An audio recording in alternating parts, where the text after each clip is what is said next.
ప్రియ బంధువులారా, మిత్రులారా, మీకందరికి కూడా క్రోధినామ సంవత్సర హోళీ పండుగ శుభాకాంక్షలు. హోళీ పండుగ అందరిలో ఉత్సాహాన్ని పెంచి స్నేహాన్ని పెంచే ఒక సాంప్రదాయకమైన పండుగగా చెప్పవచ్చు. ఈ పండుగను కుల మతాలకు అతీతంగా కలిసికట్టుగా ప్రాంతీయ భేదం లేకుండా చేసుకునే పర్వదినంగా చెప్పుకోవచ్చు. ఇది భారతీయ సంస్కృతిలోని ఐక్యతను, ఆనందాన్ని పెంచుతుంది. శిశిర ఋతువు చివరి దశలో వసంతాన్ని ఆహ్వానిస్తూ రంగులు చల్లుకోవడం, పాటలు పాడడం, నృత్యాలు చేయడం ఈ పండుగ యొక్క ప్రత్యేకత. హోళీ పండుగ ముందు రోజు హోళికా దహనం వేడుకగా నిర్వహిస్తారు.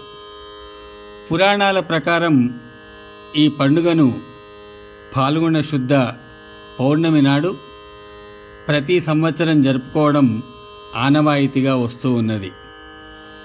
మానవునిలోని అరిషడ్ వర్గాలను దూరం చేసుకోవడానికి కామదహనం పేరుతో కూడా ఈ పండుగను హోళీ పండుగకు ముందు రోజు నిర్వహిస్తారు. పరమశివుడు తన త్రినేత్రంతో మన్మధుణ్ణి దహించి కామ నిర్వీర్యం చేసినటువంటి రోజు ఇదేనని కొందరు భావిస్తారు.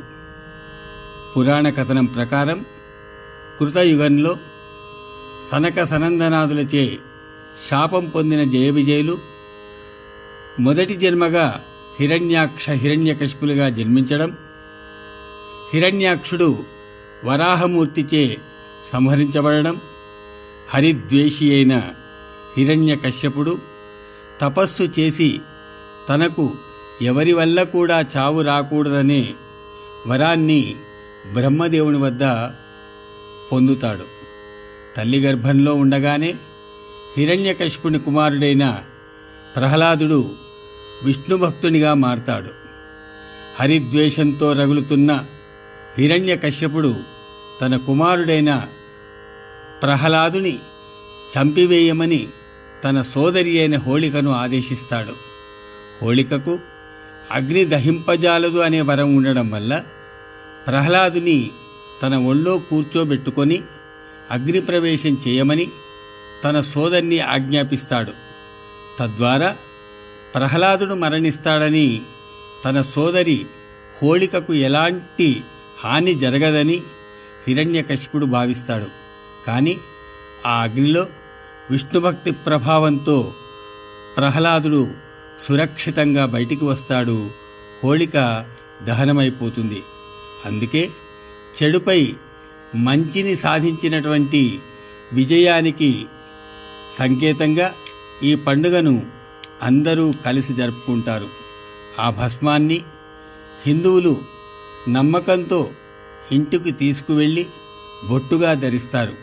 దీనివల్ల తమపై దుష్టశక్తుల యొక్క ప్రభావం ఉండదని వారి నమ్మకం. ఈ పండుగ సందర్భంగా మిత్రులారా, మీరంతా నా విన్నపాన్ని గ్రహిస్తారని ఆశిస్తూ ఉంటాను. ఆరోగ్యకరమైనటువంటి మంచి రంగులను చల్లుకోవడం ఎంతైనా శ్రేయస్కరం. కెమికల్స్ ఉండేటువంటి రంగులు చల్లుకోకుండా ప్రకృతిలో లభించే సహజ సిద్ధమైనటువంటి మోదుగా, బంతిపూలు, పండ్ల తొక్కలు, ఆరోగ్యవంతమైన మంచి చెట్ల ఆకులతో తయారు చేసుకున్నటువంటి రంగులను వాడుకోవడం అందరికీ శ్రేయస్కరం, ఆదర్శనీయం, ఆరోగ్యవంతం, ముందు తరాలకు మార్గదర్శనం. ప్రియ మిత్రులారా, మీకందరికి కూడా మరొక్కసారి హోళీ పండుగ యొక్క శుభాకాంక్షలు.